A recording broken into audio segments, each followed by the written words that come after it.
2023 کا الیکشن اسی بات پر وہ ہنج کرتا ہے، یعنی اس پہ وہ اس بات پر اس کی سارا دار و مدار ہے کہ کوئی جماعت آئین کی بات نہ کرے، ملک میں جو خرابیاں ان کی بات نہ کرے۔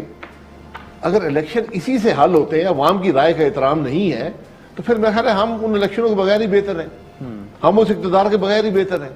ٹھیک، میں نے پھر آپ کو کہا کہ جب آپ اپنا ضمیر بیچ دیتے ہیں، جب آپ اصولوں سے ہٹ جاتے ہیں، جب آپ سودا کر لیتے ہیں، پھر آپ ملک کے مفاد کے لیے کام نہیں کر سکتے، پھر آپ اپنے اقتدار کے لیے کام کر سکتے ہیں۔ مطلب تو شہباز شریف صاحب جس پالیسی کی جانب اشارہ کر رہے ہیں وہ یہی پالیسی ہوگی پھر جو میرا نہیں خیال، میں نے کبھی ایسی بات سنی نہیں ہے، لیکن جس طرح آپ نے ذکر کیا اور انہوں نے جو الفاظ استعمال کیے، یقیناً اس سے ایک وضاحت سامنے آنی چاہیے کہ مطلب کیا ہے اس بات کا۔ ٹھیک، کیونکہ اگر ایک سیاسی جماعت اصولوں سے ہٹ جائے، الیکشن میں چوری قبول کر لے، ملک کے اندر دھاندلی قبول کر لے، پھر اس کے پاس کچھ نہیں رہتا۔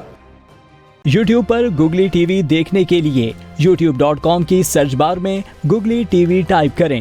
گوگلی ٹی وی کے پیج پر سرخ رنگ کے سبسکرپشن والے بٹن پر کلک کرنا نہ بھولیے۔ یوٹیوب پر اپلوڈ ہونے والی ویڈیو سے باخبر رہنے کے لیے بیل آئیکن پر کلک کیجیے۔ آپ کو ہر نئی آنے والی ویڈیو کے بارے میں نوٹیفیکیشن موصول ہو جائے گا۔